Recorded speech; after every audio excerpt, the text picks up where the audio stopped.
sa lupa. And the sons of the prophets were sitting before him, and he said unto his servant, Sit on the great pot, and see the pottage for the sons of the prophets. And one went out into the field to gather herbs, and found a wild vine, and gathered thereof wild gourds his lap full, and came assured them into the pot of pottage, for they knew them not.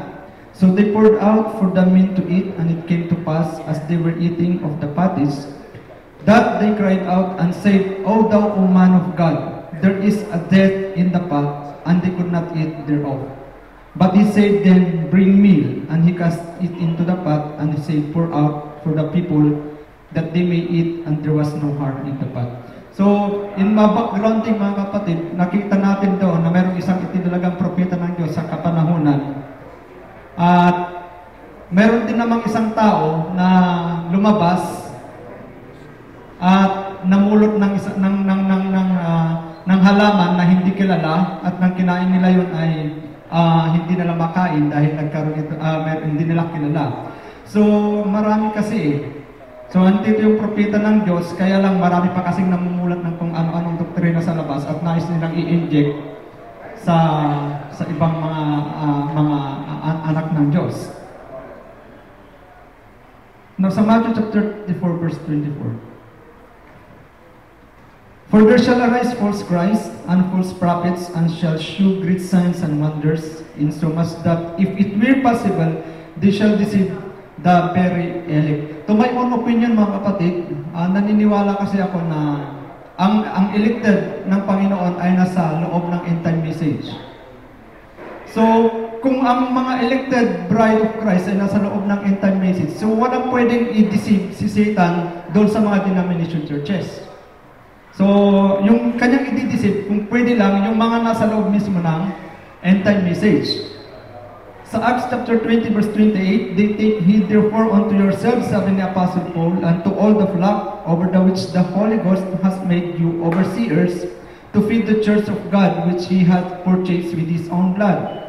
For I know, verse 29, that after my departing, pagkaalis ko, sabi ni Apostol Pablo, after my departing shall grievous wolves enter in among you. Hindi niya sinabing enter out, kundi dito sa mismo sa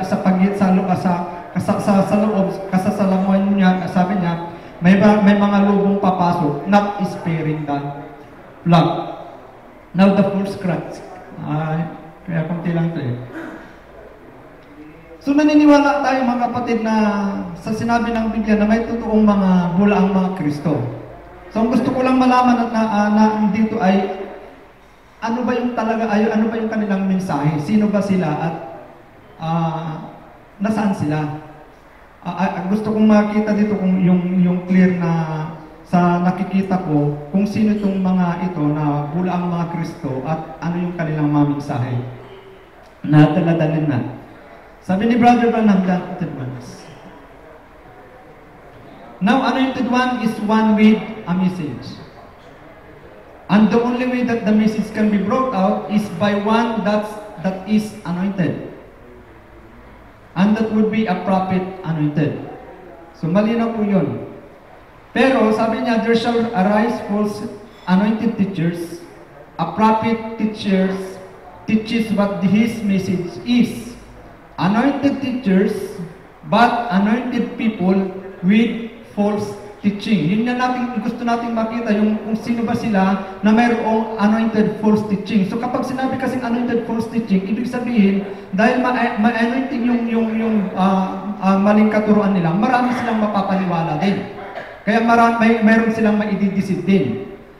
And if there is a such thing, a Christ, singular, then, ito nga yung delikado, this would have to be anointed ones. Marami po sila. That their prophecy of what they were teaching would be the difference because they are anointed ones.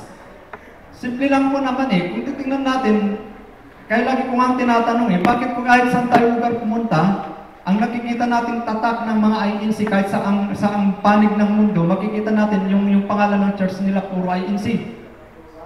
Kahit saan tayo lugar pumunta, lahat ng pangalan ng simbahan ng Jehovah's Witnesses, iisa yung pangalan nakikita natin sa kanilang mga churches. Now the problem, hindi natin nakikita, bakit pagdating sa born again? Bakit mayroong GIL? Bakit mayroong Baptist? Mayroong Methodist? Mayroong Pentecostal? Mayroong Assembly of God? And yet, lahat nagsasabi na pare-pares na naman tayong born again. So di sana, sabi ko nga, kung pare-pares tayong born again, bakit hindi na lang lahat born again Christian Church ang pangalan natin para iisa rin? Diba? So there is something with the doctrine. Kaya nga pagsamahin natin yung Baptist at saka yung Pentecostal, hindi magkakasundo yan eh. Kasi ang gusto ng Pentecostal, rock and roll na worship. Pagdating naman sa Baptist, ang gusto solemn. Kaya nga doon pa lang sa worship, hindi na magkakasundo yan eh. Okay, so there is something with the doctrine, kaya nag-iiba-iba yung pangalan ng... Ang isa nga dyan, di ba, yung baptism na nga lang eh. Maraming denomination ang ginagamit nilang baptism is Trinitarian baptism. So sa atin naman is in the name of the Lord Jesus Christ. So it has something to do with the doctrine. Kaya their prophecy of what they were teaching would be the difference because they are anointed ones. Sabi ni Brother Bulaang sa indictment. Now ito yung sabi kasi ito yung nakikita ko mga kapatid. We believe that all churches ought to be fellowshipping together. Dapat nagkakasama-sama tayo, sabi ni Brother Bulaang. Not segregated away, hindi tayo dapat nagkanya-kanya at nagkakahiwa-hiwalay. The Methodists to their group, and the Baptists to theirs, and the Oneness and the Trinitarians, and what we have, all separated out. Yun ang problema. And we believe, sabi niya, that it should be together as one great united group of the body of Christ, kasi born again naman tayo lahat eh. Pero bakit tayo nagkahiwa-hiwalay? Sabi niya, as one great united group of the body of Christ, waiting for the glorious coming, they should not be separated at all. Sa pagkatanda ko kasi, nung una kong tungtong sa end-time message, isang lugar lang yung camp meeting natin eh. Nasa Taytay lang lahat eh. Ngayon, meron na sa Bulaang, meron na sa Pampanga, meron na sa Tarlac, meron na sa Pangasinan.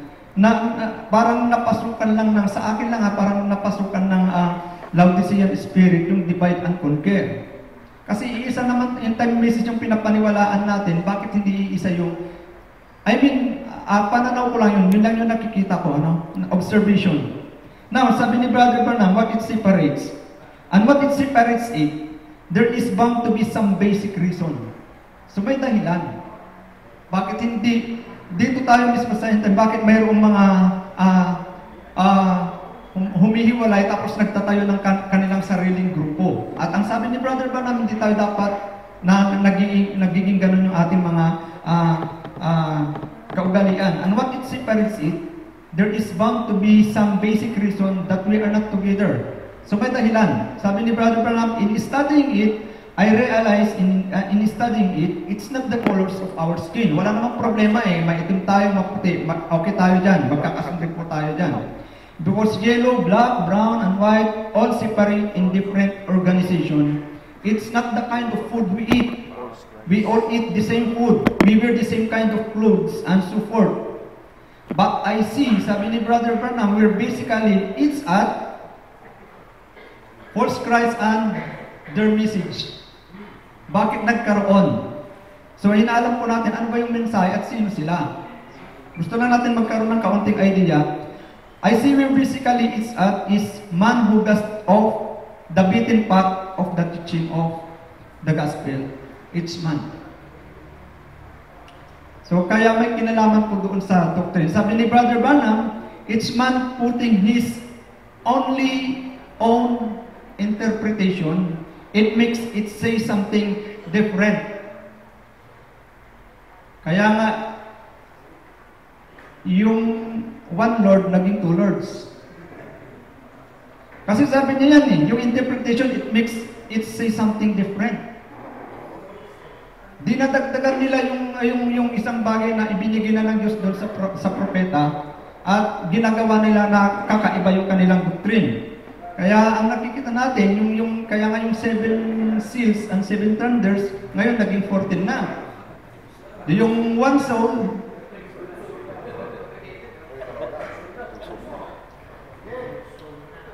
naging 2 soul na. Diba? Kasi each man putting his only own interpretation. It makes it say something. At ang nakakalungkot, mga kapatid, di ba, sabi pa nga ayaw nilang mag-press kasi nga gusto nila tape lang, baka raw magkamalit. Namit ko kasi yung promoter niyan eh.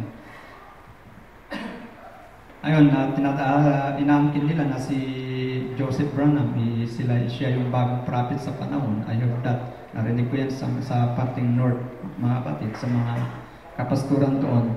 So it says something different. Yun lang po yung nakikita ko dito, mga kapatid, na yung false Christ under message. Kasi nagbibigay sila ng sarili nilang interpretasyon sa isang bagay na perfect message na, which is the message of the hour. So, ang malungkot, sabi ni Brother Branham, bring it back to the original organization of the Catholic Church. Hindi sila yung bumabalik doon sa organization ng Catholic, kundi ibinabalik nila sa sarili nila yung organization ng Catholic dahil sa sarili nilang interpretation. Which the Catholic Church believes that God is in His Church and the Word has nothing to do with it and God is in His Church. So, konti lang yung nakita ko dito, mga kapatid, yung aking dinidiinan dito, ano yung kanilang mensahe, kundi yung message na mga Bulaang mga Kristo na to ay naglalagay sila ng kanilang sariling interpretasyon doon sa ibinigay na mensahe ng Diyos sa propeta ng ating kapanahonan. Yun lamang po. God bless you all.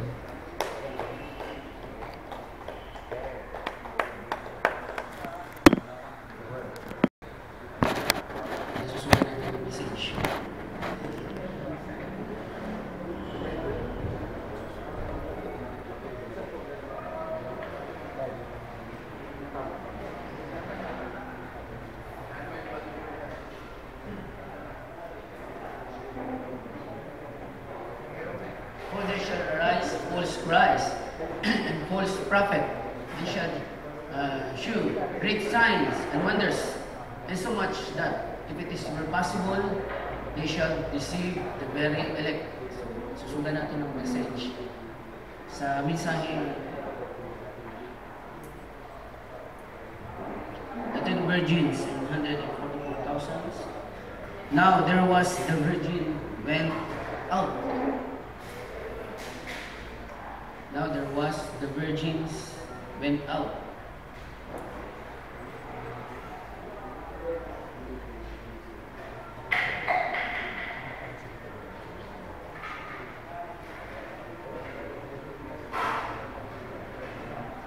There was the virgin went out. Went out.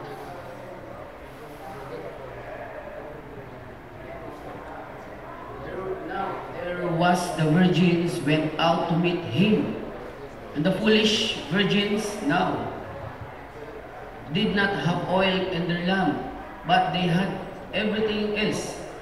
They were clean, they believe in Christ, they preached the word that they believe, their denomination would let them preach.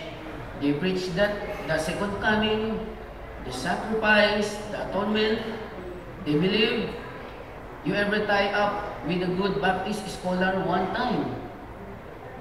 You better know what you're talking about. So, we're talking about false Christ. Ibig sabihin, anointed siya. Gaya ng mga nabanggit ng nauna, na pinahiran din naman siya. Ang problema, palso. Ibig sabihin, false. Ibig sabihin, mali ang tinuturo nila. During 7 church ages, may mensahe na inilaan ang Diyos sa bawat kapanahunan. But pagdating doon sa Apostol Pablo, marami pumasok ng mga lobo. At nakita na rin yun ng Panginoon, nung namatay na ang mga apostoles, marami nang pumasok ng mga maling aral. At doon nagkandawala at nagpangalan ang mga Kristiyanong tinipon doon sa panahon ni Apostol Pablo. At sa mga sumunod pang mga panahon, meron din namang mensahe ang Panginoon. At sa time ni Martin Luther, ni John Wesley, at ng Pentecostal Spirit, meron silang mensahe. At meron din namang dumaya sa kanilang panahon. So, merong mga false na lumilitaw bawat panahon. Ang mga false prophet, mga deceiver yung mga yan. Maging sa foolish virgin, maging sa iglesia, meron din ang mga false teacher, false prophet. At ang mga reliyon ngayon, nagtuturo sila ng tatlo ang Panginoon, tatlong Panginoon, at hindi sila naniniwala na may rapture. So, maliwanag sa atin yan na sila ay mga false teacher and false prophet, na may mga false na doctrine. So, sa ating panahon, maliwanag naman na meron tayong isang mensahe, isang prophet, which is the last message in this hour. At nagsusugin ako dun sa nauna na wala nang ibang propeta na lalabas sa ating panahon. At sabi niya sa Revelation 10:7, so we do not believe, sabi nga ng prophet, this is the last day. This is the last hour na mayroong isang misahe. So wala nang susunod pa. So alam natin yan. So salamat dahil kakaisa tayo sa isang layunin na pag-aralan natin ang misahe sa uling panahon na hindi tayo madadaya pa ng mga false teacher. But nakakatakot lang kahit dito sa misahe nga may mga false teacher na nagkaroon sila ng sarili nilang interpretasyon about dito sa mensahe. So, but we aware. Alam naman natin lahat yan. Alam natin na may mga ganyang espiritu dito sa mensahe. At salamat dahil naniniwala tayo sa kabuuan, sa entire world of the message. So, God bless. Ang Israel, di ba? Wala nang tagapanguna, nangangat sila. At nung kaganapan ng gera, mga kapatid, may nag-meeting sa langit. Could you say amen, mga kapatid? May nag-meeting sa langit, tapos ang pinag-meetingan nila kung papaano ma-fulfill yung prophesy ni Prophet Micaiah. May isang salita ron, sabi niya, ako yung bababa. Di ba? Sabi ni Satanas, ako yung bababa bilang mapandayang espiritu. So, ang false Christ,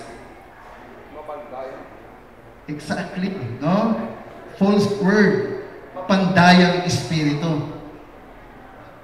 Brother Francis, buburahin ko lang sandali Kasi may mga tanong ako mamaya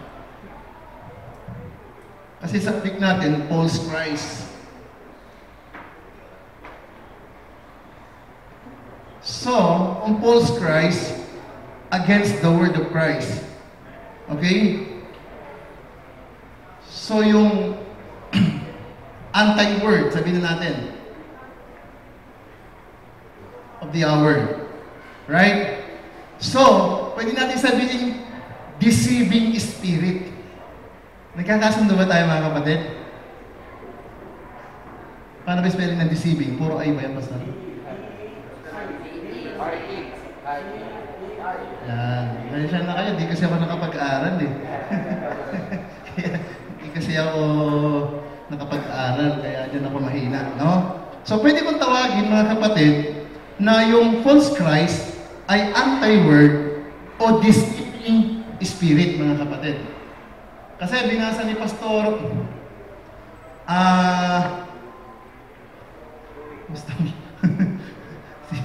Pastor Joey kanina, ang mga anointed to mga anointed preacher in their anointed false teaching. So, pag-usapan natin, message circle. Yeah? Kasi hindi na tayo kailangan lumabas Pag sabihin natin Nicolaitan, di ba? Kahit sinong message believer, hindi mo na mapapaniwala sa Nicolaitan Hindi mo na madadaya Di ba? False Christ, hindi na anti-Christ yan. Di ba? Ano bang meron doon sa Nicolaitanism? Anong doctrine meron? To conquer the laity. Kaya nga we are not denomination, no? Oh. Okay. So, ano pa yung mga teaching na kilala natin sa message? Brother Francis, saan ka na? Oh, lalaktawan ko si Brother Francis, no? Eh, hindi ko, I'm not offended to Brother Francis, no? Sabi natin, yung uso ngayon, yung 14 na selyo.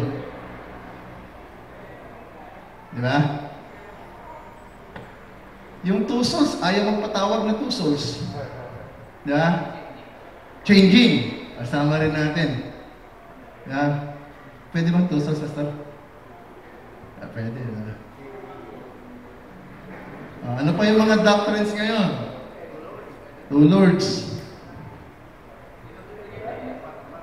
Ano pa? 7 holy men. Thunders group. At meron pa ba? Sama natin si Brother Francis. Batayan.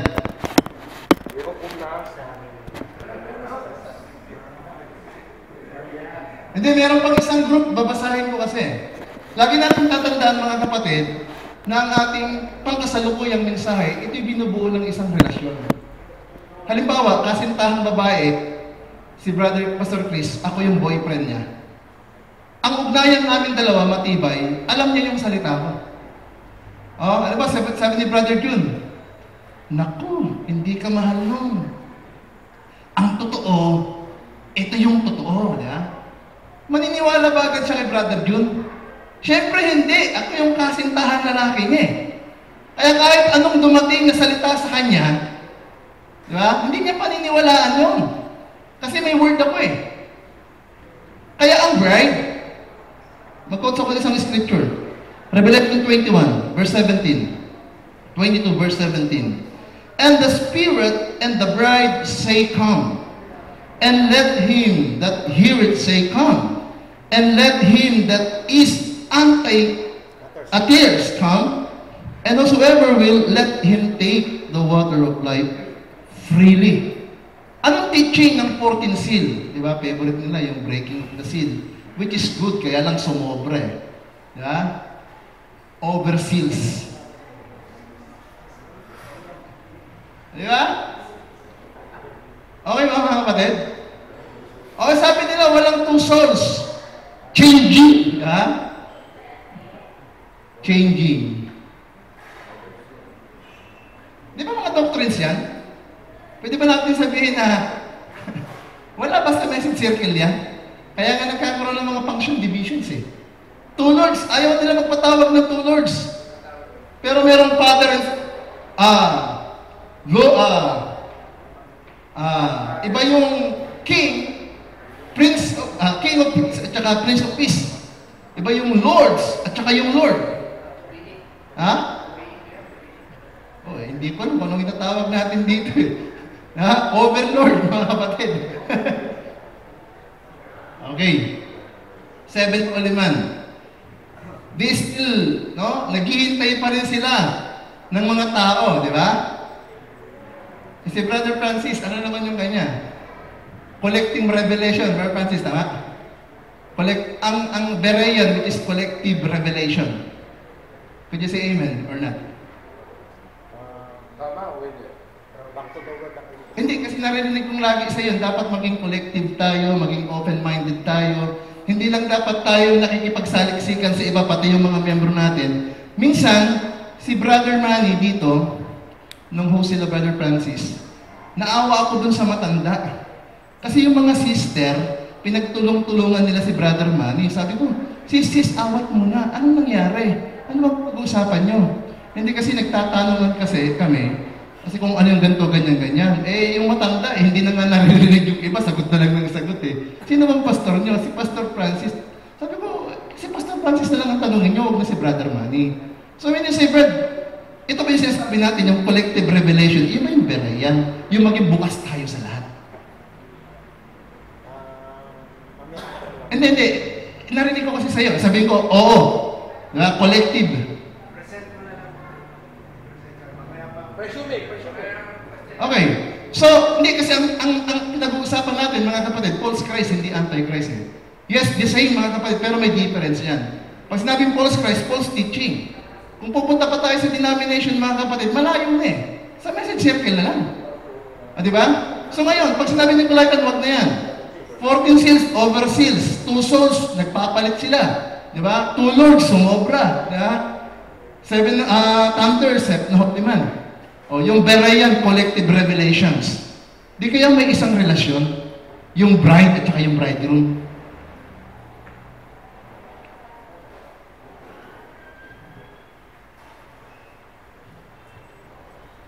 Bridegroom and bride. Nang sabi niya, the Spirit and the bride say, come. Saan magagaling to? Of course, meron tayong prophet eh. Di ba? Ano yung prophet? Ito yung huling pinahirang anghel na magdadala sa atin ng rapturing faith. See? So ngayon, honestly, walang rapturing faith dito. Ang rapturing faith, mga kapatid, nasa mensahe sa huling kapanahunan. Kasi kung mayroon, can you please give me some quotation of the prophet na nagturo niya, dapat maging Batayan ka, dapat maging 2 souls ka, dapat maging may 7 holy men pa, or whatever. So para sa akin, mga kapatid, may isa tayong relasyon. At yung relasyon na yon, yun yung pure word na magdidikit sa atin ng tunay na relasyon. Not somebody's teaching or whatever, because that other teaching, which is, I call this false Christ. Okay, relasyon.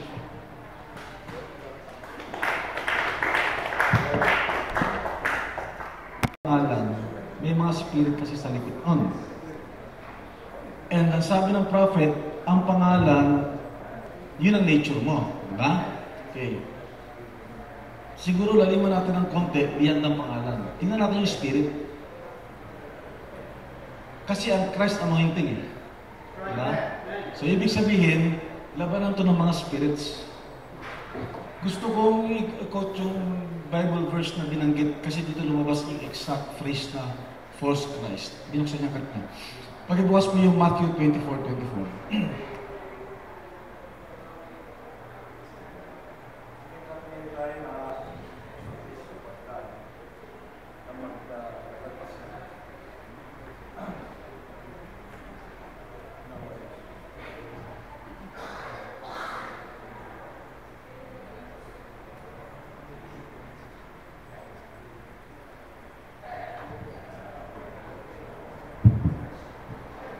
Amen. Okay. Dito lumabas ang kinote ng ating kapatid kanina. For there shall arise, this is futuristic, false Christs. So plural siya. No? So, and false prophets, and shall shew great signs and wonders, in so much that if it were possible, they shall deceive the very elect. Okay. Kinote, di ba, hindi na ako nagbubukas ng quotation kasi message leaders naman tayo, di ba? Para makatipid tayo ng oras. Nung binanggit ito ng prophet, ang phrase na ginamit niya, may dalawang espiritu na talagang magkapareho. Pero talagang magkaiba sila. Doon naging delikado yun. Okay. Kung merong false, mga kapatid, anong ibig sabihin? Pag may fake, merong original. Pag may false, merong true. Law of contrast lang yan, para madali tayo, no? Sinasabi kanina, ang Antichrist, madali siyang i-identify. Pero merong statement ng prophet, binanggit niya rin yung Antichrist na yan sa Matthew 24 din. So for me, pareho lang ito. Kasi pag false ka, anti ka rin. Kaya lang ito madaya. Mas delikado ito dito. No? Kaya pinagtabi ko sila kasi they were very close. Ito, malayo, pero parehong antay ito. No? Kaya nga ang tututukan natin, itong madaya. Di ba? So, ever since, mga kapatid, ako, pag natutulog ko, I like to start in talagang no? Bird's eye view, no? Saan ka nagsimula ang mali? Sa lupa ba? Sabi ng prophet, kung nire-represent ni Michael si Lord Jesus Christ, Michael is not Lord Jesus Christ. Sa langit, as an archangel, nandito si Michael. So, kung meron true, merong false. Sino yan? Lucifer. Parehong anghel yan. They were very close. Actually, ang pinakamagandang anghel ito eh. Kaya nakakadaya ang maganda eh. Pinagpalang heroin. Oh, anointed cherub, full of wisdom, perfect in beauty, and yet false. So mag-iingat tayo sa sobrang wisdom, sobrang ganda, dahil hindi lahat ng maganda at wise ay true. Spirito eh. No? Parehong anghel, parehong nandun, kaya nga nagsimula ang digmaan, hindi siya lupa sa langit, tinapon siya rito. Nung tinapon dito mga kapatid, sa Garden of Eden, kung merong false na tree of knowledge, merong tree of life. Magkalayo ba yan? Parehong tree. Same ground yan eh. Magkalapit. No? Pinakikita mga kapatid ng prinsipyo ng Bible, itong false laging malapit sa true. Kasi ang gusto talaga nito mandaya eh. No? Well, mga unang worshiper mga kapatid, nag-worship ba si Cain?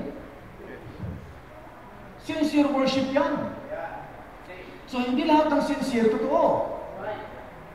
Kasi mga kapatid, ang sabi ng Bible, by faith Abel offered a more excellent sacrifice. Sino ang true worshiper? Si Abel. Parehong nag-worship, parehong may altar, parehong nag-exert ng effort, pero ang isa by faith, yung isa walang faith. Faith is revelation. Kung pwede ka palang anointed, pero wala kang revelation. No? Parehong nag-worship. Actually, kung tutuusin, kung effort ang pag-uusapan, mas nakakapagod yung ginagawa nito. So, hindi lahat pala na nakakapagod gawin. Totoo. No?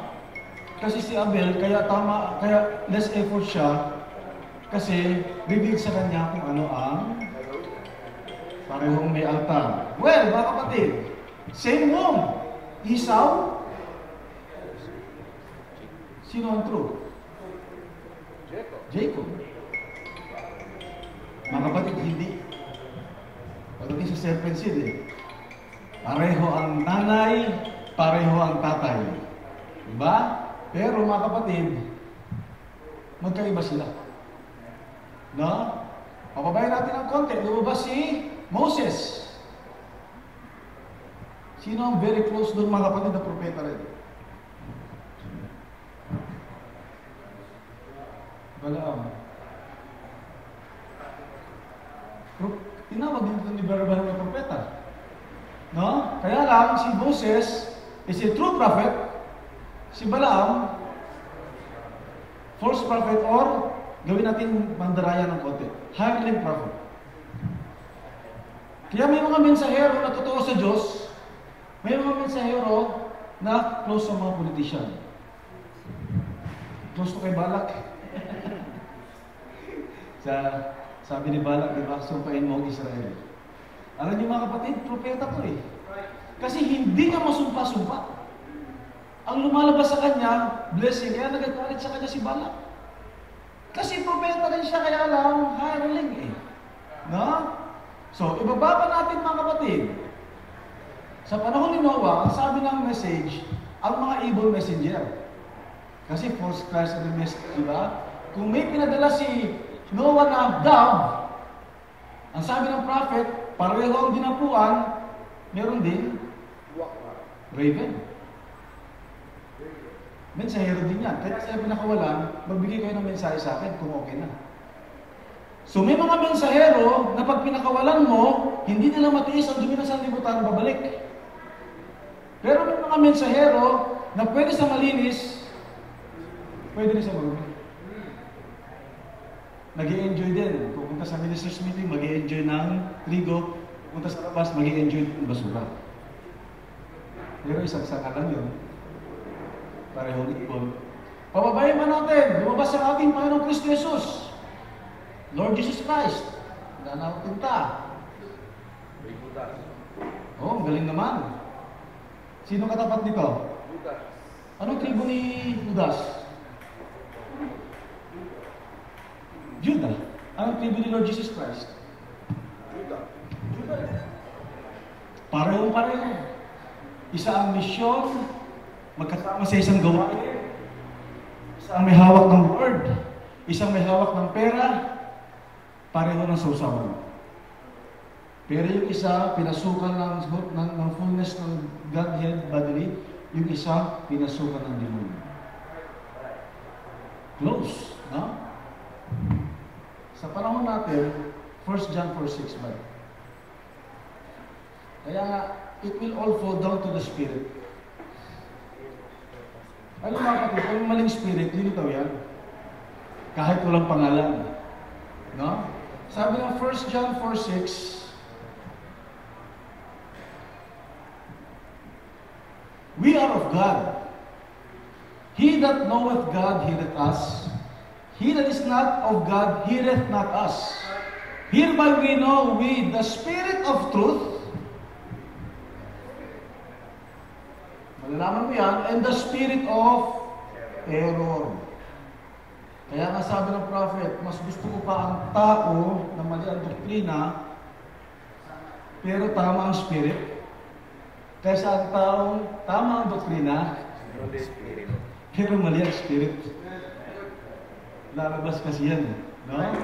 Kaya nga mga kapatid, sa akin lang, no? Kapag may false, mga kapatid, ma-identify mo yan. Minsan meron share ko lang, may oras ba ako, pastor? Meron isa ko nakausap na pastor. Hindi siya masyado umaattend sa mga joint fellowship, hindi siya umaattend dito sa mga gathering. Kasi yung pastor na yun, natatakot siya na baka makakain ng iba kanya. Which is a good point. Kasi ang inopen ni Pastor John kanina, pagkain, di ba? Ang conclusion ko, pagkain. Kasi ang mensahe, pagkain. Nung nagtagutom ang buong mundo, si Joseph, type ni Kristo, siya ang nag-imbak ng pagkain. Kaya nga si Joseph, mga kapatid, si Lord Jesus Christ, through the message of the prophet, mayroon tayong kinakain sa panahon ng tagutom sa paligid. Okay. Sabi niya na, bakit ako pinapayagan ko? Sabi ko, ang trabaho ko bilang ministro, magpakain. Okay? Pag tama ang kinakain ng tupa, alam nila ang lason. Kahit pakawalan mo yan, malalaman nila ang lason kasi tama yung kinakain nila. Diba? Pagka tama ang kinakain mo, alam mo pagka iba kasama sa iyo. Hindi ka may insecure na baka makakain ng iba. Of course, pag church ko, huwag mo ipapangaral yan. No? Dahil ako ang may responsibility sa palpe. Kaya nga, nabanggit ang pagkain kanina, naniniwala ako mga kapatid, pag tama ang ating anointing, at tama ang tamang tinatanggap, tama yung kinakain natin. No? Laodicea to. Kailangan tayo lumabas. Revelation chapter 3, verse 20. Ito ang pangako sa mga lumabas na sa false. Ang pangako ng Bible, meron silang tamang kakainin. At ang maganda, may kasama tayong kumain. Behold, I stand at the door and knock. If any man hear my voice, individual na, hindi na church, hindi na kusada, individual na.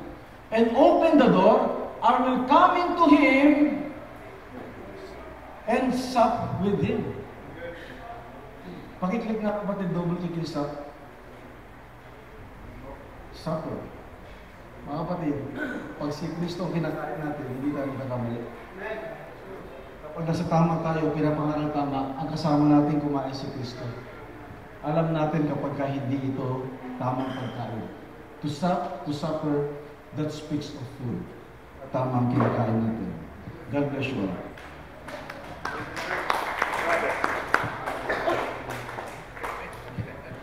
Good. Patas naman ho sa lahat. Pwede yung pakibukas sa hello. Praise God. Pwede yung pakibukas sa message ng the sudden secret going away of the church. Ang key verse po niya ay sinabi ng prophet ay ganito. You might have the name of church, you might have the name of church, might have the name of Branham Tabernacle. Sabi po dyan. Okay. You might have the name of church, might have the name of Branham Tabernacle, or Methodist, or whatever church you go. That isn't it, friend. See, it's something different. It's your character. That's what God's be looking at. You might be Methodist, you might be Baptist, you might be Presbyterian. It's not that. It's character that God looks at, not just earthly character, but Holy Spirit.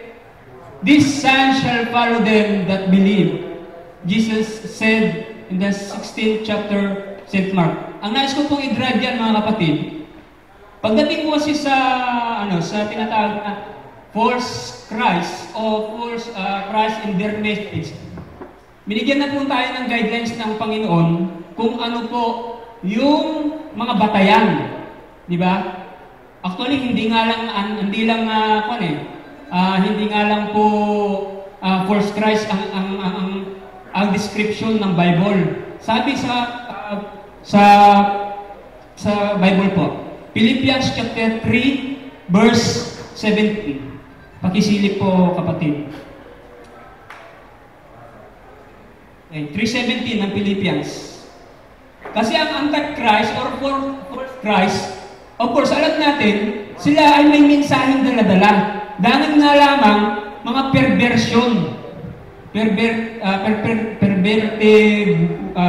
message, deceiving message. Di po ba? Pero sabi po dito, tignan nyo brethren, be followers together of me, and mark them which walk so as ye have asked for an example. Sa Tagalog, babasahin ko, mga kapatid. Total diyan ng English, itaas niyo pa po. Sa 18, sabi niya, sapagkat marami ang mga nagsisilakad na siyang madalas na aking sinasabi sa inyo, at ngayon sinasabi ko sa inyo na may pag-iyak. Ganun na lamang ang puso ni Apostol Pablo upang warningan ang mga totoong mananampalataya o tunong lingkod. At sabi po dyan, na sila ang mga kaaway ng krus ni Kristo. So hindi lang pala Antichrist, there are also the enemies of the Christ, which is verse 19. Last po.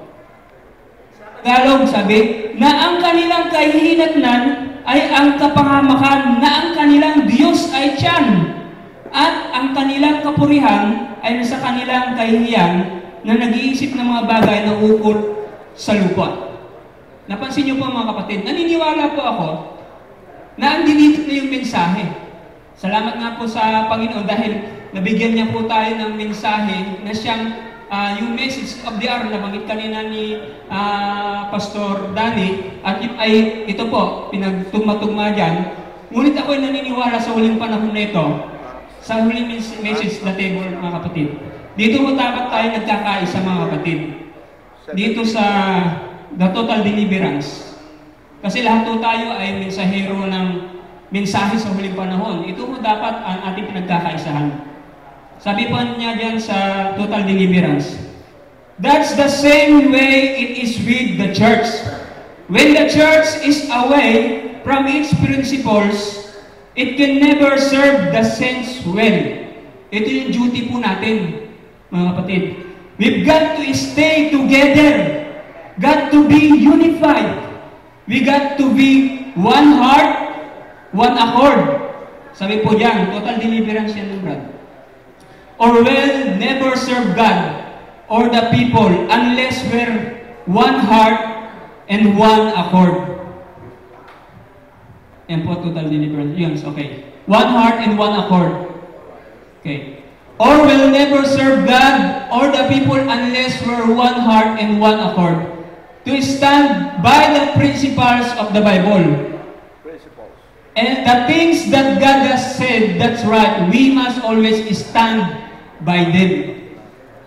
So yun po. naniniwala ako, mga kapatid, na pinahintulutan din ng Panginoon yung mga bagay na ito, yung mga false Christ, yung mga anti-Christ na yan, dahil pinupresiya na nga po mga kapatid eh.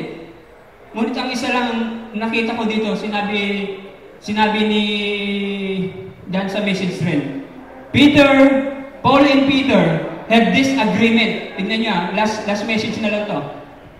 Yes is the story yata rin eh. Paul and Peter have this agreement. Pakitype po.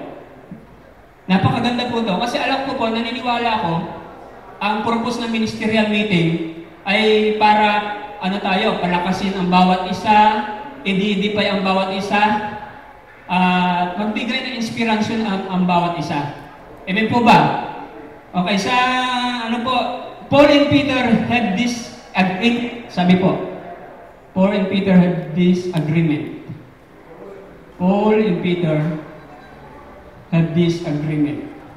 Bagaman may mga minor messages sila na hindi pinagkakaisahan, pero ito yung punto de vista nila. Paul and Peter, this agreement. Opo. Samahan niyo naman po ako kung nakita niyo sa mga tablet niyo. Kasi napakaganda po itong mga kapatid. Sana mapalitan.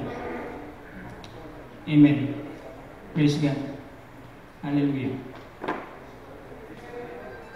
Paul and Peter have this agreement. So yes, this sir yun eh. Kung hindi po ako nagkakamali. Okay na, Brad? Ito. Okay, sige. Okay. Sana ito. Pang-copying kasi ito eh. Maganda ko kasi yung message ng prophet nito. At naniniwala naman ako na maraming pamamaraan. Yan. Peter and Paul had this agreement. Tingnan nyo But the bands of love, that's what we're trying to condense for today. To all Methodists, Baptists, Presbyterian, Lutheran, whatever it is, we're all together as a Christian unit. Now we are trying to get filled with the Spirit to move up closer to God. That's the vision. I do believe yung sinabi kanina ni Pastor, na yung kahit tama ang doktrina mo, sabi ng propeta, kung mali naman ang karakter mo, nagmamanifest po yan eh. So yun lang po mga kapatid. Sa Diyos ang lahat ng bagay. Salamat po sa pagkakataon, Pastor. Okay, God bless you. Amen.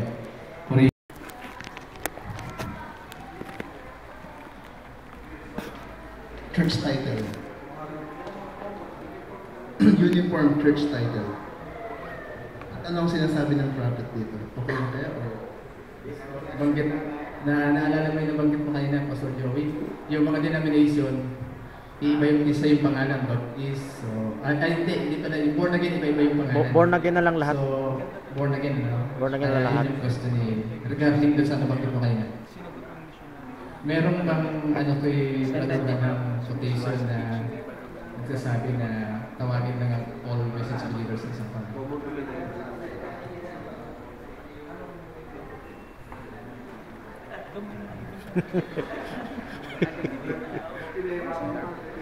Wala pa akong nabasa ng gano'n na sinabi si Prophet Branham. Wala pa akong nabasa. Ang sinabi ko po ay ito yung na-obserbahan ko. Observation ko lang po yun na bakit ang mga ibang religions may kanya iisa yung uniform ng pangalan ng churches nila. Bakit pagdating sa born-again, iba-iba. So, merong kinalaman ng iba't ibang pangalan doon sa doktrina ng ibang pangalan nila. Yan din sinabi. Thank you. Sagot ako. Sagot. Question. So, last question na to. Pastor Campbell. Ang tinutukoy ko, it's not to those denominations. Ang tinutukoy ko yung sa message. Sa message kasi, may mga message believer ngayon na kahit sa church title may uniform na sila. Ano ba ang sinabi ng prophet patungkol dito? Meron nga ba? Actually, hindi naman sinabi ni Barrio ito. Hindi, ang tanong ko kanina is, what you call this, it's a right spirit or So, alin ba daw ang tama? Yung tawagin tayo sa end time message sa isang church, di ba? Paano? Uniformity. hindi sa denomination to, sa message circle, na may mga churches na may uniform na yung kanilang church title. Example, what we call this, pag sinabi natin Catholic, lahat Catholic, Baptist, lahat Baptist. But in out of message to it, ang tinutukoy is belong to the message. Hawak ka. Halimbawa, Sasagot ako.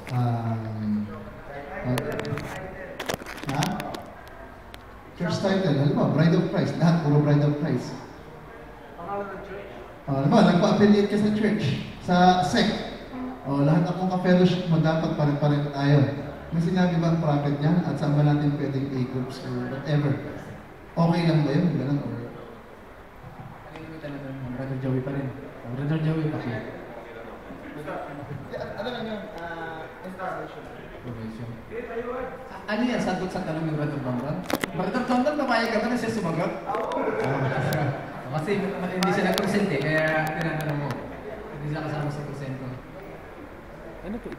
Ititape pa rin natin? Actually, tuloy lang wala tayong mababasa sa Jesus ng Gusto ko sumagot kasi. Uniform o isang pangalan lang tayo. Kasi, ako mapapansin natin, sa denomination, meron talaga silang uniform na pangalan na inire-register. Pero tayo, tinuruan ni Brother Branham na meron tayong uniform or unity sa salita ng Diyos. Yan yung tinuturo ni Brother Branham. Kaya nagkakaroon tayo ng fellowship sa salita ng Diyos. Kasi ang denomination, meron na silang uniform sa pangalan, pero sa salita ng Diyos, wala.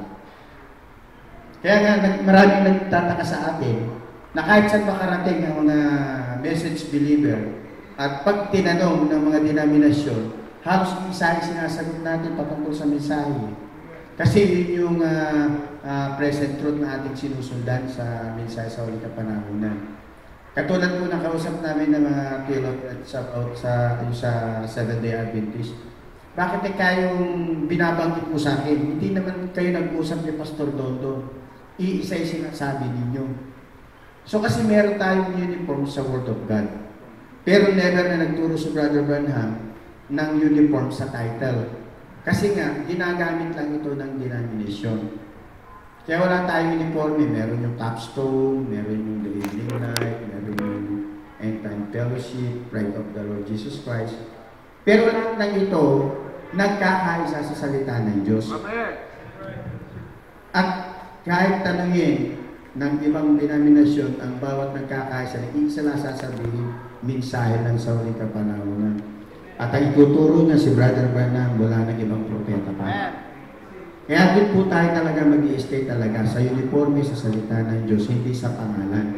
Kaya kung meron ng message believer na nagtatanyag na isang pangalan na lang, i-register nila sa isang hindi nila namamalayan nakakapasok na pala sila sa denomination. Yun lang po. Klarifikasyon, Pastor. Pastor, klarifikasyon. Yung bang pangalan, halimbawa nagamit yung pangalan ng isang church, ibig bang sabihin nakapasok na yung denomination? For information kasi, sa Facebook nakikita na natin yung mga church natin sa probinsya. 3 church lang nakita kong Church of the Overcomer bukod pa sa Santa Mesa. So ibig bang sabihin, pumapasok na sila sa denomination dahil ginamit nila yung pangalan? Ang tinutukoy ni Pastor Juan is not, hindi naman tayo nag-uusap, di ba? Pero pareho tayo ng church title. Tinutukoy niya is nagpa-register ka sa sect of registration. Tapos, tayong lahat na magkakasama, pare-pareho tayo. No! Dahil ang ibig sabihin, si Pastor Chris nagpa-register, lahat kami fellowship niya, yung pangalan niya, ganun na kami lahat. Hindi tinutukoy ni Pastor Juan. Ibig sabihin, pinag-meeting. Kasi ganito, pag may pangalan na yung i-enter mo sa sect, hindi ka na-aprobahan. Maliban affiliate na lang yung church. So kaya lumalabas yung denomination na isa kasi naka-affiliate sila. Ibig sabihin, napapasok na sa denomination yung dalan. They're not knowing that they are entering the denomination. So yun yung tanong ko.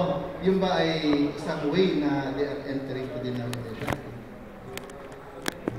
Nga po ako ng message at time ay naka-register po. So that time po ay meron din po akong ministry under my supervision. The same name, titles ng aking simbahan. Ang title ng aking simbahan, ang aking pong naka-register po sa Jesus Christ, the Light of Path Christian Church. So, yung tatlo pong daughter church, ganun din po, same. Pero nung nakakilala po ako sa message, na-demolish po yung dinimolish po talaga. So, the same time, meron po tayong kapatid na mga end time na humingi sa akin ng pabor para magbigay po ako ng license sa kanila. Tatlo po sila. So, nabigyan ko po sila. Pero, doon pa sa certification, yung name ng kanilang church, pangalan ng church ko, under ng kanilang name, hindi rin po nabura. So, ibig sabihin, hindi po ito kasama sa aking pamamahala. Sabi nga ni Pastor, pasadali, for legal purpose lang. Okay? So, sa situation ko po, ay hindi ko i-claim sa denomination pa rin. Diba? Kasi tayo po sumasabay na po sa mensahe sa panahon ito. Amen po. So, kato sa experience ko po, na wala, although na tatlo po silang under ng sa aking supervision through, ano po yun, solemnized license, pero hindi ko po sila hawak. Amen. So, ganun po ang aking pagkakaunawa. Pero may problema. Yung simbahan ko, yung pinagpapastoran ko sa Malaysia, although na hindi po parehas ng seat ng pangalan, kasi nag-establish na po sila, Pastor, ng pangalan nila sa Malaysia.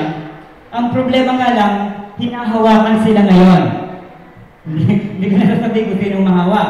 So, ano naman ngayon ang situation po nun? Hindi na po same ng pangalan ng kanilang mga pangalan dito ng mga end time, pero ang problema, hinahawakan nila sa leeg.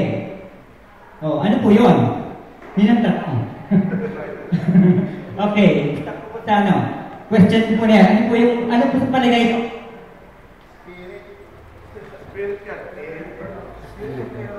Okay, hindi yung pangalan, kundi yung espiritu talaga yung kumokontrol. Okay? So, tapos na po yung ating discussion. So, salamat sa mga. Madali lang, palakpakan natin ang Panginoon. So, nag-video tayo sa araw ito. Ngayon po ay kumuha tayo ng agenda.